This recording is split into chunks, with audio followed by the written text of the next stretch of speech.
إن الحمد لله نحمده ونستعينه ونستغفره ونعوذ بالله من شرور أنفسنا ومن سيئات أعمالنا من يهده الله فلا مضل له ومن يضلله فلا هادي له. قال الله تبارك وتعالى في كلامه المجيد والفرقان الحميد: أعوذ بالله من الشيطان الرجيم بسم الله الرحمن الرحيم وسيجنبها الأتقى الذي يؤتي ماله يتزكى وما لأحد عنده من نعمة تجزى إلا ابتغاء وجه ربه الأعلى ولسوف يرضى. عن أم المؤمنين عائشة الصديقة رضي الله تعالى عنها قالت: قال رسول الله صلى الله عليه وسلم: لو كنت متخذا خليلا لاتخذت أبا بكر خليلا. رواه الإمام الهمام البخاري في صحيحه. صدق الله العظيم وبلغنا رسوله النبي الأمي الكريم ونحن على ذلك لمن الشاهدين والشاكرين والحمد لله رب العالمين. یا الہی آج تو صدیق سا ایمان دے، آنکھ دے اور اسوہ فاروق کی پہچان دے، کر مبرہ عیب سے اور عفت عثمان دے، فقر دے کرار کا اور حیدری اوسان دے. معزز دوستو، آج 5 جنوری 2023 بروز جمعرات ہے اور میں یہاں صوبہ پنجاب فیصل آباد میں اہل حق کا عظیم مرکز جامعہ مدینۃ العلم میں شیخ الحدیث برادر مکرم حضرت مولانا محمد نواز دامت برکاتہم العالیہ ان کی دعوت پرخلوص پر آپ کی خدمت میں موجود ہوں. میرے دوستو، تقریب ختم بخاری ہے. ہمارے ان خوش نصیب نونہالان امت جن بچوں نے 8 سال علم حدیث کو اپنے اوقات دیے، دن رات کی محنت، والدین کی دعائیں، اساتذہ کے ان کے ساتھ شفقتیں، آج وہ دن آ پہنچا کہ ہمارے یہ خوش نصیب بھائی دورہ حدیث شریف کر کے، علم حدیث کو پڑھ کے علم دین کی تکمیل کر رہے ہیں. آج دراصل پروگرام تو ان حضرات کی دلجوئی کے لیے ہے، لیکن ایک جملہ میں بڑوں کا آپ کی خدمت میں اس بڑی محفل میں ذکر کرنے لگا ہوں. حضرت مولانا عبد الرحمن اشرفی رحمہ اللہ، شیخ الحدیث جامعہ اشرفیہ لاہور، ایک پیارا جملہ ختم بخاری کی گفتگو میں ارشاد فرمایا کرتے تھے. حضرت فرماتے کہ ہم نے صحیح بخاری کی مکمل احادیث طلبہ کو پڑھا دی، دارالحدیث میں بیٹھ کر پہلی حدیث سے لے کر آخر تک ایک ایک حدیث پر بحث کر کے انہیں مسائل سمجھا دیے. کیا ہم سے کمرے میں بیٹھ کے آخری حدیث نہیں پڑھائی جا سکتی؟ کیا ہم آخری حدیث پڑھانے کے لیے عوام کے مجمع کے محتاج ہیں؟ یقیناً جواب نفی میں ہے. تو کہتے ہیں پھر وجہ کیا ہے؟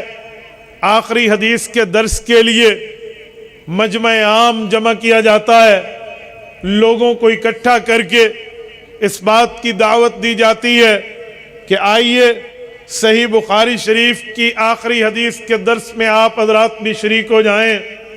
فرماتے ہیں اس کی وجہ ایک حدیث پاک ہے. رسالت مآب علیہ الصلوۃ والسلام نے فرمایا: انما الاعمال بالخواتیم، کہ اعمال کے آخر ہونے کو دار و مدار کر بنیاد رکھ کر پرکھا جاتا ہے. تو کہا ہم نے دیکھا ہمارے سامعین میں طلباء تو ہیں، لیکن ہمارے موجودین میں کوئی بندہ تاجر ہے، کوئی دفتر میں افسر لگا ہوا ہے، کوئی اور دنیا کی کسی مشغولیت میں مشغول ہے، کسی بندے نے کوئی اور کام کرنے اور بندوں کے ساتھ پیٹ لگا ہوا ہے، انہوں نے روزی روٹی کے لیے سفر کرنا ہے، تو حدیث پاک کو وقت تو نہیں دے سکتے.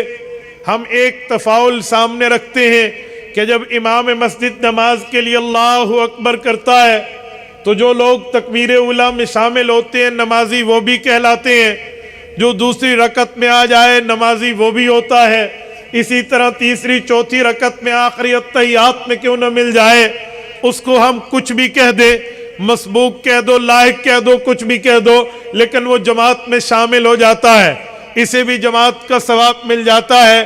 کہتے ہیں ہمارے علماء نے یہ ترتیب سوچی کہ ہمارے جتنے دوست احبا ہمارے رفقا ہیں ان کو حدیث پاک اسی طرح مستقل پڑھنے کا وقت نہیں ملا، یہ دنیا کے مشاغل میں مصروف ہیں، کیوں نہ انہیں آخری حدیث میں جمع کر کے اس محفل میں شریک کر کے حدیث پاک کے درس کے ثواب میں شامل کر لیا جائے۔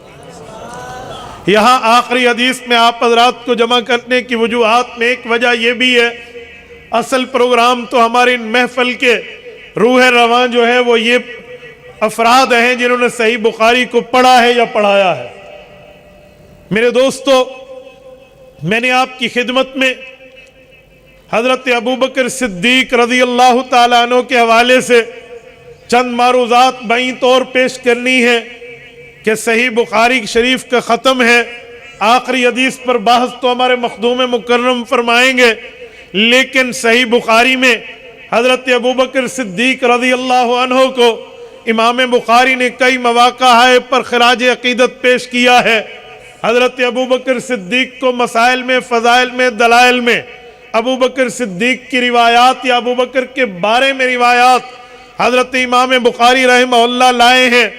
میں چاہوں گا میں آپ کی خدمت میں صحیح بخاری شریف کی وہ چند روایات اور اس سے متعلق اس مفاہیم کے اور اس مضامین کی کچھ باتیں آپ کی خدمت میں رکھ پاؤں، تاکہ آپ اس بات کو بخوبی سمجھیں کہ رب کریم نے رسالت نبی پاک صلی اللہ علیہ وسلم کو جو ساتھی عطا فرمائے تھے ان میں سب سے بڑا رتبہ، سب سے بڑا مرتبہ، سب سے بڑا درجہ، سب سے بڑی حیثیت، سب سے زیادہ ویلیوز جس نے پائی ہے وہ افضل البشر بعد الانبیاء ابوبکر صدیق کی ذات اقدس ہے۔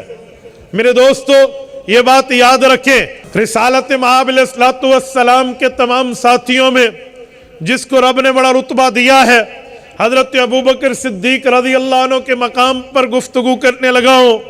میرے دوستو حضرت ابوبکر صدیق رضی اللہ تعالیٰ عنہ کی بنیادی چند باتیں یوں سمجھیے، میں ایک جملہ کہتا ہوں، ابوبکر صدیق کو اللہ تعالیٰ نے پیدا کس لیے کیا تھا؟ جہاں اللہ کی عبادت مقصود ہے، امت کی قیادت مقصود ہے، وہاں پر رسالت مآب کی رفاقت بھی مقصود ہے۔ یہ بات یاد رکھیں، ما خلق صدیق الا لرسول اللہ صلی اللہ علیہ وسلم۔ ہمارے علماء فرماتے ہیں حضرت ابوبکر صدیق کو رب نے پیدا جن وجوہات کی بنیاد پہ کیا، ان میں مرکزی وجہ، ان میں دار و مدار جس بنیاد پر ہے وہ ابوبکر صدیق کو رسالت مآب علیہ الصلوۃ والسلام کی رفاقت کے لیے پیدا کیا ہے۔ میرے دوستو ابوبکر صدیق رضی اللہ تعالیٰ عنہ بچپن ہی سے اللہ رب العزت کے اس دین پر یعنی لاشعوری طور پہ یوں عمل پیرا ہیں جیسے دین آنے کے بعد لوگ عمل پیرا ہوئے ہیں۔ ابھی اعلان نبوت نہیں تھا، ابوبکر صدیق کے دل میں رب کریم نے چند باتوں کا الہام کیا ہے۔ میرے دوستو یہ میں آپ کی خدمت میں پروف کرتے ہوئے بات پیش کر رہا ہوں، مشکات شریف حدیث پاک کی مایہ ناز کتاب ہے، اس کی شرح مفتی احناف حضرت ملا علی قاری الہروی رحمہ اللہ جن کی قبر مبارک آج بھی اما خدیجۃ الکبریٰ ام المؤمنین رضی اللہ عنہا کے قدموں میں مکہ مکرمہ کے اندر جنت المعلیٰ میں موجود ہے۔ حضرت ملا علی قاری رحمہ اللہ نے اینقص الدین وانا حی کی روایت کے تحت حضرت ابوبکر صدیق رضی اللہ تعالیٰ عنہ کے بارے میں ایک عجیب واقعہ لکھا ہے۔ حضرت ملا علی قاری رحمہ اللہ فرماتے ہیں سیدنا ابوبکر صدیق کے والد کا نام عثمان بن عامر ابی قحافہ ہے، ابو قحافہ کا بیٹا، اس کا بچپن میں نام عتیق ہے۔ اس کو رب کریم نے دل میں کس طرح رہنمائی ڈالی ہے؟ حضرت ملا علی قاری نے لکھا کہ حضرت ابو قحافہ نے حالت کفر میں اپنی بیوی کو کہا، ابوبکر صدیق کی اماں حضرت سلمہ ام الخیر رضی اللہ عنہا یہ میاں بیوی بعد میں صحابی بنے ہیں، یہ اسلام کے آمد سے پہلے کی بات ہے۔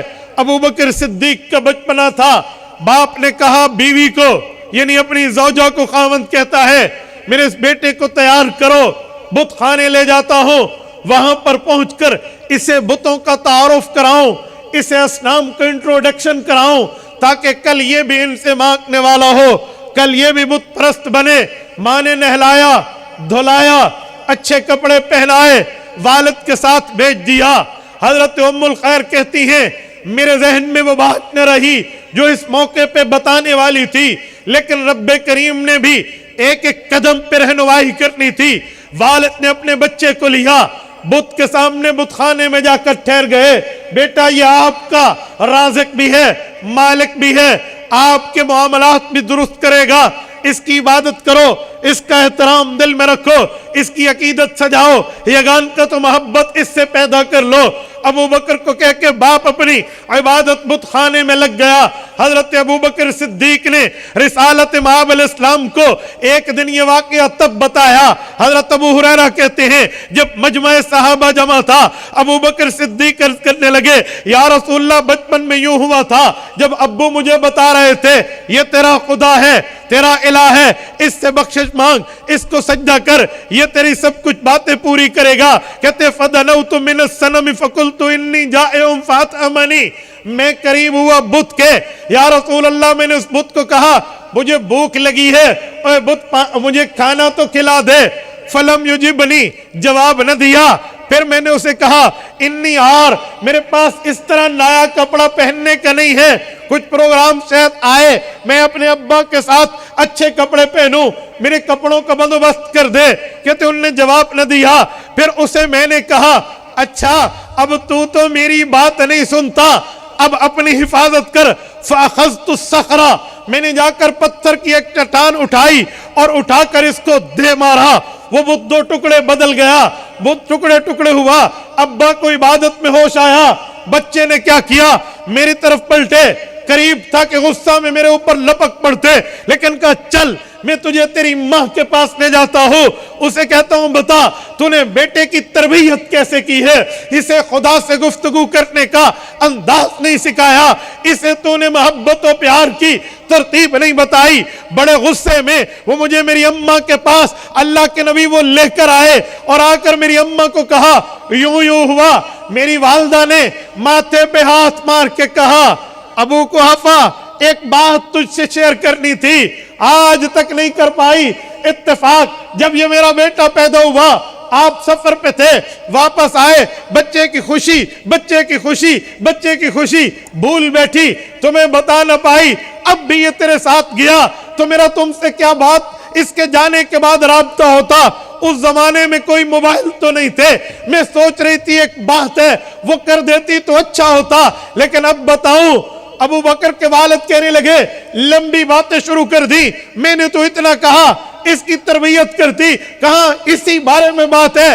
کہا جی بات کیا ہے کہ جب ابو بکر پیدا ہوا تھا میری دائیا گواہ، میں گواہ، یہ بچہ میرے پیٹ سے باہر آیا، فسمعت ہاتفا یقول، گویا میں نے آسمانی فرشتے کی آواز سنی، وہ فرشتہ مجھے مخاطب ابو بکر کی اماں کو مخاطب کر کے کہتا ہے یا امت اللہ علی التحقیق ابشری بالولد العتیق اسمہ فی السماء صدیق لمحمد صاحب و رفیق۔ کہ ابو بکر کی اماں خوش ہو جا، ہم نے تمہیں وہ بیٹا دیا ہے جسے آسمان کے فرشتے بھی جہنم سے آزاد کہتے ہیں، پہچان میں اس کا نام صدیق ہوگا، محمد کریم کا صحابی بھی بنے گا، دوست بھی بنے گا۔ آپ اندازہ لگائیں یہ ابو بکر صدیق کا مقام اور مرتبہ کس حد تک کہاں تک پہنچا، اور کس حد تک حضرت ابو بکر صدیق رضی اللہ تعالیٰ عنہ کے ساتھ بچپن میں اللہ رب العزت کی رہنمائی چل رہی ہے۔ ابھی تو اعلان نبوت بھی نہیں ہوا، ابھی تو بعثت مصطفیٰ کا اعلان نہیں ہوا، ابھی تو فاران کی چوٹی پہ چڑھ کے رسالت مآب علیہ السلام نے حل وجدتمونی صادقا ام کاذبا کا اعلان کر کے لوگوں کو دعوت نہیں دی، ابھی تو قرآن نہیں اترا، اقرا کی صورت نہیں آئی، لیکن ابو بکر کی رہنمائی ربانی طرف سے کی جا رہی ہے۔ یہ ابو بکر ہے جس کے سر پہ پیغمبر کے بعد امت کی قیادت و سعادت کا تاج سجا ہے، جس کے کندھوں پہ امت کی راہبری کے تمغے سجے ہیں، اس کا نام ابو بکر صدیق ہے۔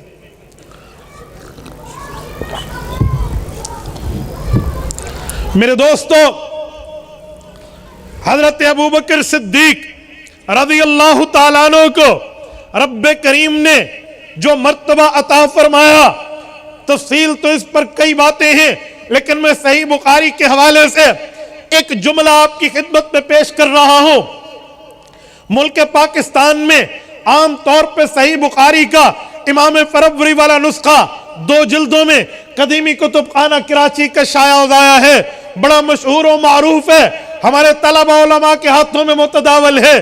اس کی پہلی جلد اٹھائیں، صحیح بخاری جلد اول کتاب المناقب باب مناقب ابی بکر اٹھائیں، صفحہ 517 اٹھائیں، اسی پر حضرت ابو بکر صدیق رضی اللہ تعالیٰ عنہ کے بارے میں ام المؤمنین حضرت ام عائشہ صدیقہ، نبی پاک کی رفیقہ، امت پہ شفیقہ اور امہات المؤمنین میں لائقہ عائشہ صدیقہ رضی اللہ عنہ نے اپنے والد حضرت ابو بکر صدیق کے بارے میں رسالت مآب علیہ السلام سے محبت و مودت، تعلق و عقیدت، مسرت و یگانگت کو یوں بیان کیا ہے۔ حضرت اماں جان فرماتی ہیں، رسالت مآب علیہ السلام جب دنیا سے رخصت ہوتے ہیں، حضرت ابو بکر صدیق اس وقت اللہ کے رسول کے حکم پہ امام مسجد نبوی بن چکے تھے کہ رسالت مآب نے اعلان کیا تھا، مرو ابا بکر فلیصلی بالناس، اللہ تعالیٰ نے مجھے بتایا ابو بکر آپ کے مصلی پہ آئے گا، رب راضی رہے گا، لا ينبغی لقوم فیہ ابو بکر ان یؤمہم غیرہ، ابو بکر موجود ہو، کوئی اور امت میں بڑی پگڑی بڑے جبے و کبے میں کیوں نہ آئے، پر امام ابو بکر بنے گا، اس لیے ابو بکر کو کہہ دو وہ میرے مصلی کو سنبھال لے۔ حضور پاک کا اعلان چلا ہے، رسالت مآب علیہ السلام کی دنیا میں موجودگی پر ابو بکر نے بیماری کے ایام میں 17 نمازوں میں امت مسلمہ کی امامت کی ہے، جیسے رب کریم نے مصلی امامت رسول اللہ کو معراج کی رات دے کے امام الانبیاء بنا کر یہ اعلان کر دیا کہ پوری امت میں انبیاء حضور پاک کے مقتدی ہیں، حضور انبیاء کے امام ہیں، ویسے حضرت ابو بکر صدیق کے لیے رسالت مآب نے مصلی امامت امت کے لیے حوالے کر کے ابو بکر کو امام الامت بنا دیا۔ وہاں جو نبی تھے وہی مقتدی تھے، وہ حضور پاک امام الانبیاء تھے، یہاں جو امت مسلمہ ہے وہ ابو بکر کی مقتدی ہے، ابو بکر پوری امت کا مقتدا ہے، قائد ہے، لیڈر ہے، رئیس ہے، سربراہ ہے۔ یہ فتوہ محمدی ہے۔ رسالت مآب علیہ السلام نے مصلی امامت حوالے کیا، ابو بکر صدیق نے عین اس دن جس دن رسالت مآب نے دنیا سے رخصت ہونا تھا، حضور پاک علیہ السلام کی صحت مبارک بڑی اچھی، بڑی بہتر، بڑی تسلی بخش ہو گئی۔ ابو بکر صدیق حاضر ہوئے، حضرت رسول اللہ کے چہرے کی زیارت کی، حضور پاک کے چہرے انور کی بشاشت و حشاشت کو دیکھا، عرض کرنے لگے یا رسول اللہ، رب کریم نے آپ کے چہرے پر وہی صحت کی رونقیں لوٹا دی۔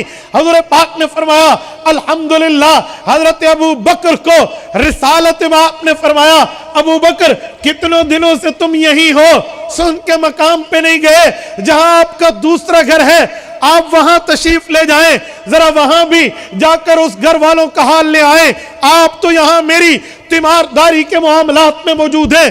ابو بکر اجازت سے صبح کی نماز کے بعد سن میں اپنے گھر گئے ہیں۔ اس دن اللہ کے رسول کا چاشت کے وقت کے بعد دنیا سے انتقال کا وقت آتا ہے۔ رسالت مآب دنیا سے جب تشریف لے گئے، کسی کو یوں ابو بکر کے علاقے میں کان و کان خبر نہیں تھی کہ جب ابو بکر عین اس موقع پہ اجازت نبوی پا کر اپنے دوسرے گھر آیا ہے تو یہاں پر رسالت مآب دنیا سے رخصت ہو جائیں گے۔ کسی نے جا کے ابو بکر کو بتایا تو ابو بکر صدیق رضی اللہ عنہ تڑپتے رسول اللہ کی خدمت میں آئے ہیں۔ اماں جان عائشہ صدیقہ کی روایت صحیح بخاری جلد اول کتاب المناقب باب مناقب ابی بکر، فرمایا ابو بکر صدیق آئے، رسالت مآب علیہ السلام کے اس حجرہ میں جہاں رسالت مآب کی قبر انور موجود ہے داخل ہوئے، فقبل بین عینی، حضور پاک کے ماتھے مبارک کو چوما اور عرض کیا بے ابی انت و امی طبت حی و میتا، اللہ کے نبی ابھی چھوڑ کے گیا، آپ علیہ السلام پر میری ماں ام الخیر قربان ہو جائے، میرا والد عثمان ابو قحافہ آپ کے اوپر قربان ہو جائے، آپ نے بڑی اچھی زندگی پائی ہے، آپ نے بڑا اچھا دنیا سے انتقال فرمایا ہے۔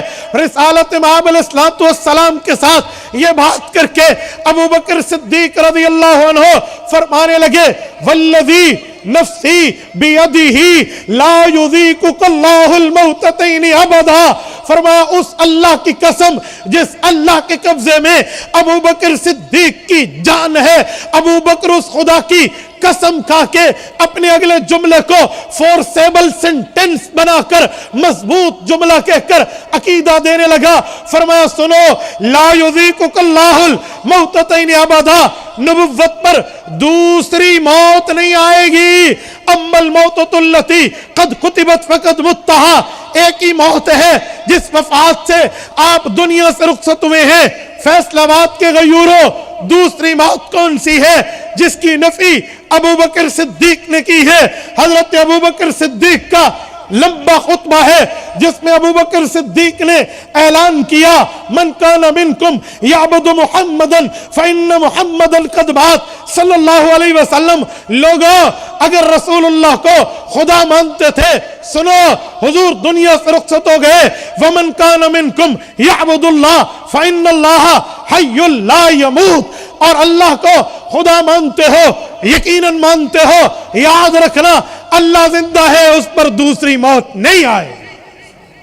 سوال اٹھتا ہے کون سی دوسری موت ہے جو ابو بکر رسول اللہ کی ذات پہ اس کی آمد کی نفی کر رہے ہیں؟ وجہ صحیح بخاری کا اسی صفحے پہ حاشیہ اٹھائیں، آپ کی مرضی، علامہ احمد علی سہارنپوری رحمہ اللہ نے جو لکھا ہے وہ دیکھ لیں، اگر اس سے بھی ہٹ کے آ گیا ہے فتح الباری میں حافظ ابن حجر اسقلانی رحمہ اللہ نے جو اس پر ارشاد کیا ہے وہ دیکھ لیں، آپ کی مرضی۔ عمدۃ القاری میں علامہ بدر الدین عینی رحمہ اللہ کے قلم سے اس کی تشریح اور وضاحت، ایکسپلینیشن اور تفسیر دیکھ لیں، آپ کی مرضی۔ ارشاد الساری سے امام قسطلانی رحمہ اللہ کی بات کو اٹھا لیں، آپ کی مرضی۔ القواقب الدراری شرح کرمانی کو اٹھائیں، اسی جگہ پہ آپ کی مرضی۔ میں آپ کی خدمت میں حافظ ابن حجر اسقلانی فتح الباری کے مؤلف ہیں، جلد نمبر 7 صحیح بخاری کی وہ شرح جس کو میں طلبہ کے لیے اشارہ کرتے ہوئے کہتا ہوں، حضرت شیخ محمد زکریا کاندلوی رحمہ اللہ فرمایا کرتے تھے لا ہجرت بعد الفتح، جیسے ہے ایسے یہ فتح الباری ہے۔ تو فتح الباری میں ابن حجر اسقلانی رحمہ اللہ 7ویں جلد کے اندر صفحہ 32 پہ حضرت ابو بکر صدیق رضی اللہ تعالیٰ عنہ کی اس بات کی تشریح کرتے ہوئے عقیدہ سمجھاتے ہیں کہ لوگوں قبر میں موت بھی ہے، قبر میں حیات بھی ہے۔ کہ قبر میں موت کیسی، قبر میں حیات کیسی؟ فرمانے لگے ان فی القبر موت و حیات غیر الانبیاء، قبر میں موت کا مطلب یہ ہے کہ جس وقت فرشتہ آتا ہے وہ بندے کو قبر میں روح کا تعلق قائم کر کے سوالات و جوابات پوچھتا ہے۔ سنن نبی داؤد میں امام سلیمان بن الاشعث السجستانی رحمہ اللہ حدیث پاک حضرت برا رضی اللہ عنہ کی لائے ہیں، اذا اقبر المیت، جب بندہ قبر میں جاتا ہے، اتاہ ملکان، 2 فرشتے آتے ہیں، فیقعدانہ، اٹھا کر بٹھا دیتے ہیں، فیقولان لہ من ربک، اس سے سوالات کا سلسلہ شروع کر دیتے ہیں۔ فرمایا سوالات کا سلسلہ اسے حیات قبر کہتے ہیں۔ اس کے بعد جب سوالات و جوابات کا سلسلہ ختم ہو جاتا ہے پھر اس کی روح کا تعلق اتنا رکھا جاتا ہے بقدر ما یتعلم، اگر وہ بندہ گناہگار ہے عذاب سہے، اگر نیک ہے یتلذذ، جنت کی لذتیں لے۔ یہ جو لذت لینے کے لیے یا عذاب لینے کے لیے تعلق تعلق خفیف کیا جاتا ہے، اسے موت ثانیہ کہتے ہیں۔ ابن حجر اسقلانی نے واضح طور پہ کہا وقت تمسک بھی من انکر الحیات فی القبر واجیب عن اہل السنہ المثبتین لذلک والاحسن ان یقال ان حیاتہ فی القبر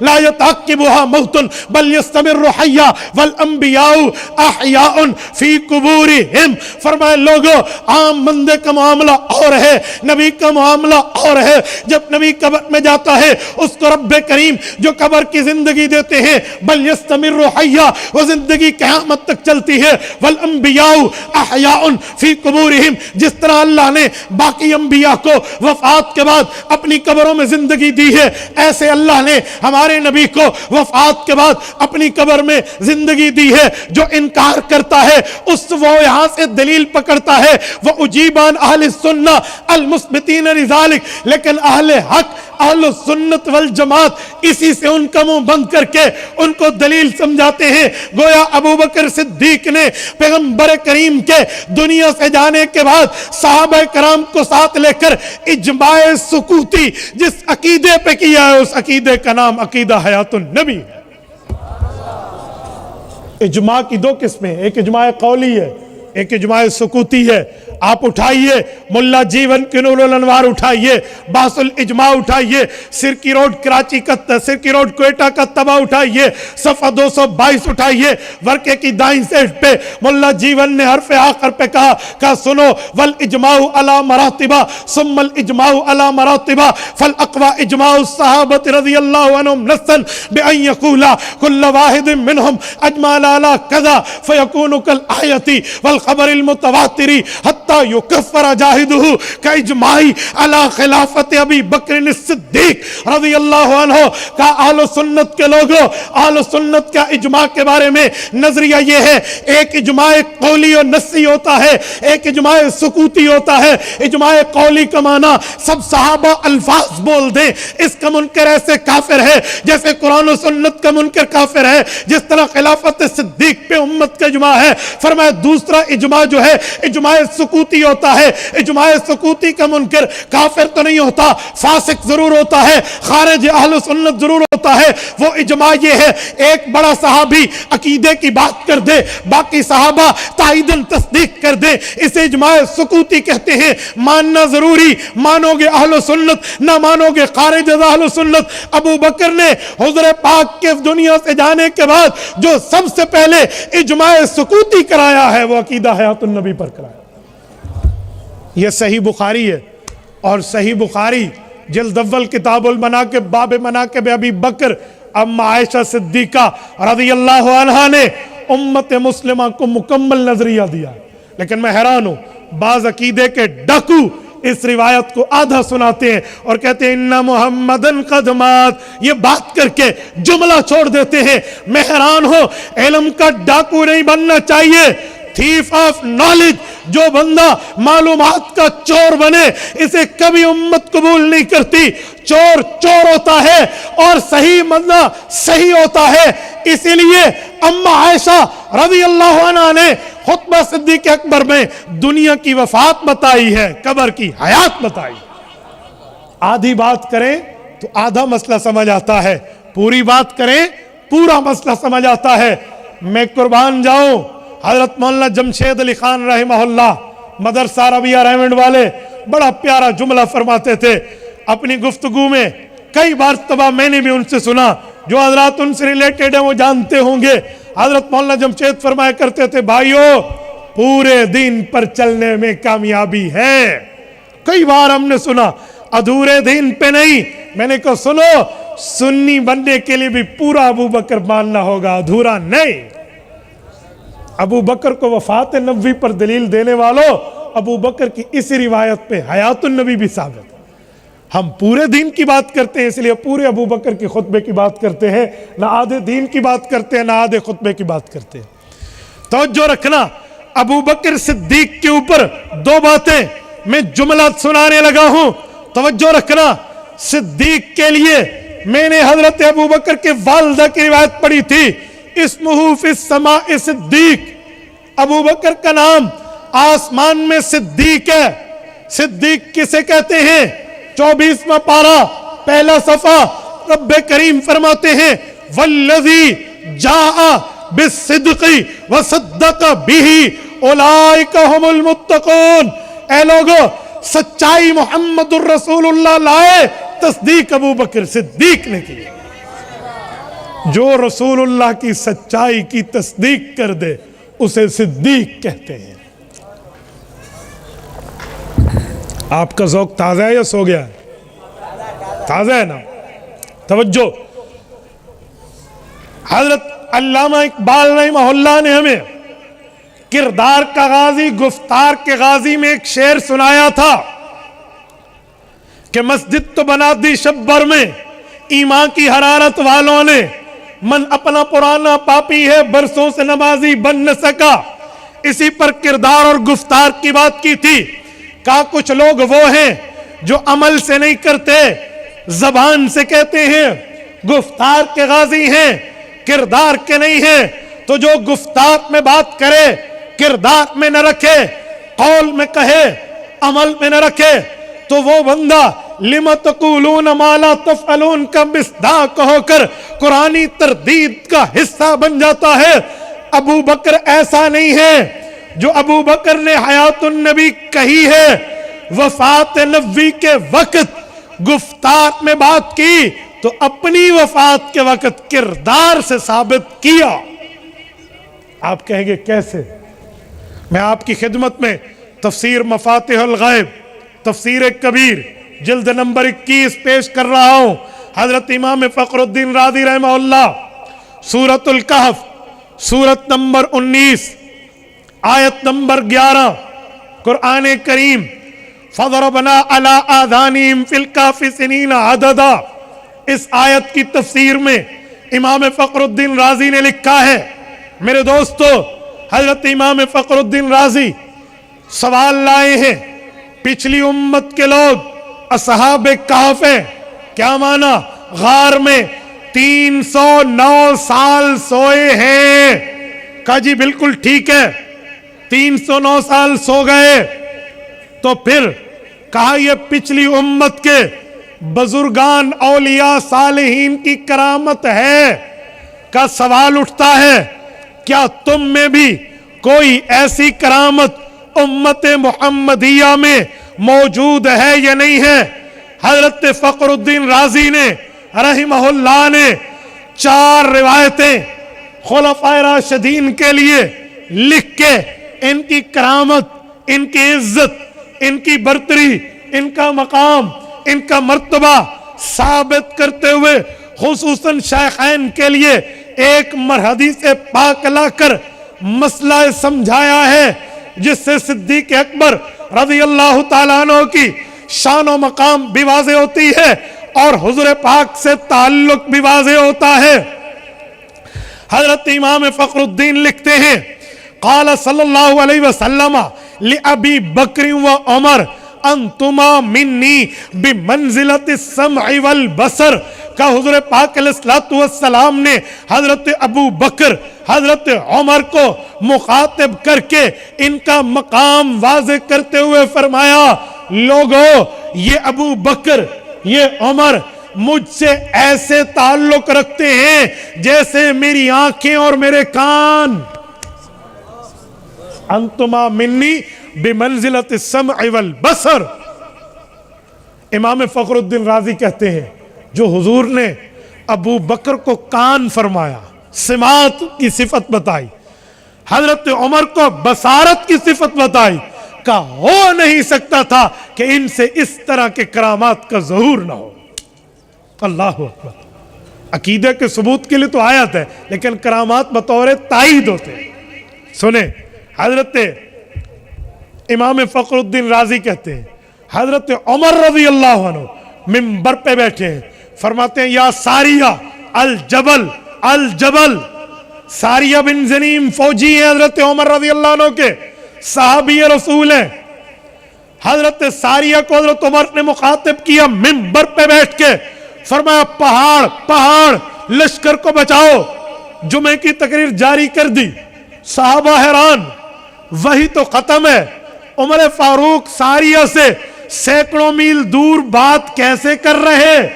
حضرت علی کہتے ہیں میں نے تاریخ وقت دن نوٹ کر لیا، جس دن آئے حضرت ساریہ کے لشکر والے، میں نے پوچھا بتاؤ کوئی پہاڑ والا واقعہ بھی ہوا؟ کہا جی جی بڑا عجیب واقعہ۔ کہا کیا ہوا؟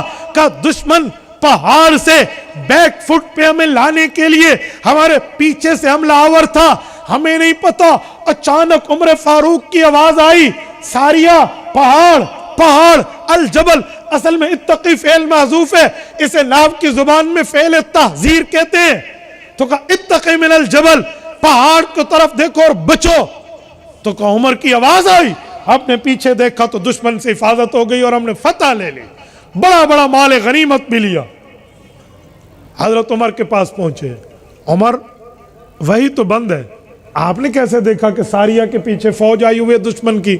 حضرت عمر نے کہا علی مجھے بھی کوئی وحی کے اوپر بات نہیں ہے، وحی بند ہے، میں حیران ہوں، اللہ نے اچانک میرے سامنے گفتگو کے دوران درمیانی پردے ہٹا دیے، مجھے ساریہ نظر آ رہا، دشمن کی فوج نظر آ رہی، اچانک میرے منہ سے جملے نکلے، میں نے بات کی، پھر فوراً ماحول بدل گیا، وہی مسجد نبوی اور وہی آپ اور ہم بیٹھے تھے۔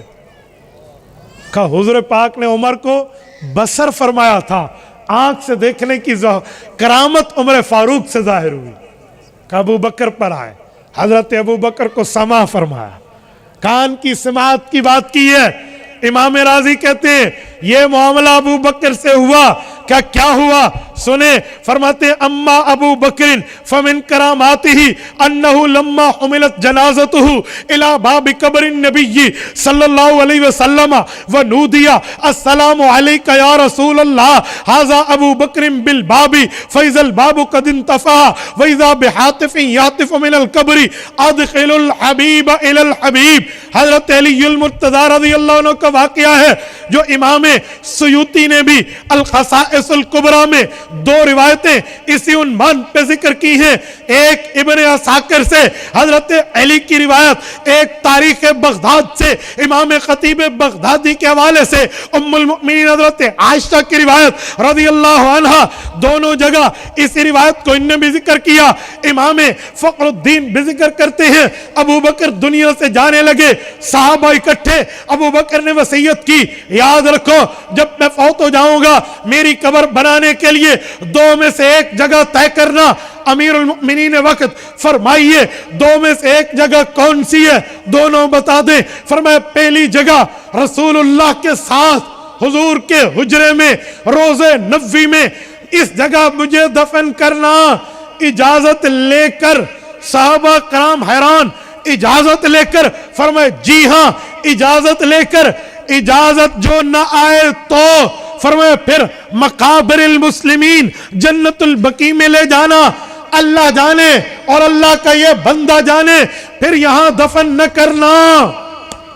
ابو بکر وصیت کر گئے، اور اس وصیت کے وقت عمر فاروق، عثمان ذو النورین، علی حیدر کرار اور اجلہ صحابہ موجود ہیں۔ اگر جانے والا وصیت غلط کرے، قرآنی احکام موجود ہے، ورثاء وصیت بدل دے، کسی صحابی نے نہیں بدلی۔ حضرت عمر، حضرت عثمان، حضرت حیدر کرار رضی اللہ عنہم موجود، کسی نے تبدیل نہیں کی اور بلکہ اس پہ عمل کیا۔ امام راضی کہتے ہیں حضرت ابو بکر صدیق کی وفات کے بعد چارپائی کو اٹھایا، سیدھا رسول اللہ کی قبر کے دروازے پہ لے گئے، فنودی السلام علیک یا رسول اللہ۔ رسول اللہ کی قبر پہ حضرت ابو بکر صدیق کے جنازہ لے جاتے وقت پیغمبر کے صحابہ نے صلاۃ و سلام پڑھا۔ فیصل آباد کے غیوروں پتہ چلا نبی کی قبر پہ سلام پڑھنا صحابہ کا طریقہ بھی ہے۔ سلام پڑھنے کے بعد عرض کیا ھذا ابو بکر بالباب، ابو بکر دروازے پر ہے۔ میں اپنے الفاظ میں سمجھانے کے لیے کہوں، کار کا یار مزار کا یار بننے آیا ہوا ہے، یہ یار غال مزار یار بننے کے لیے آیا ہوا ہے، اجازت ہے۔ حضرت علی کہتے ہم یہ رکھ کر ایک سائٹ پہ ٹھہرے، قبر اطہر سے آواز آئی ادخل الحبیب الی الحبیب، دنیا میں بھی دوست تھا، آج بھی دوست ہے، دوست دوست کے ساتھ پہنچا دو۔ بلکہ امام سیوطی ایک روایت کا لفظ مزید لائیں، القصائص الکبریٰ کی دوسری جلد صفحہ 491 پہ پڑھنے لگاؤ۔ حضرت امام سیوطی رحمہ اللہ فرماتے ہیں فَإِنَّ الْحَبِيبَ إِلَى الْحَبِيبِ مُشْتَاقُ، فرمایا ایک دوست چاہتا ہے دوسرا دوست میرے پاس کب آئے گا۔ میرے دوستو، ابو بکر یہ ہے جس نے عقیدہ حیات النبی بولا تھا، اپنے عمل سے کر کے دکھایا، صرف گفتار نہیں ہے، ابو بکر کردار کا بھی غازی ہے، جو کہا وہ کر کے دکھایا۔ اور صدیق کہتے اسے ہیں جس کا قول ہو اس کا عمل اس کے قول کی تصدیق کر دے۔ تو ابو بکر صدیق رضی اللہ عنہ کو امام بخاری رحمہ اللہ نے بھی جن جن مواقع پہ سلام پیش کیا ہے، بنیادی طور پہ تو میں نے وہ پیش کی، ساتھ سیدنا ابو بکر صدیق رضی اللہ تعالیٰ عنہ کے حوالے سے چند معروضات آپ کی خدمت میں پیش کر کے صدیق اکبر کو خراج عقیدت پیش کرتے ہوئے میں نے صرف اتنی بات پیش کی ہے جس سے ابو بکر صدیق کا یہ والا معاملہ آپ کے سامنے آئے، ورنہ صدیقی کردار، صدیقی گفتار، صدیقی اعمال، صدیقی صفات، صدیقی حیات پر بات کرنے کے لیے عمر نوح چاہیے، شاید وہ بھی ناکافی ہو جائے۔ ہرچہ خواندہ ایم فراموش کردہ ایم، الا حدیث یار کے تکرار میں کنیم۔ اقول قولی ھذا واستغفر اللہ وآخر دعوانا ان الحمد للہ رب العالمین۔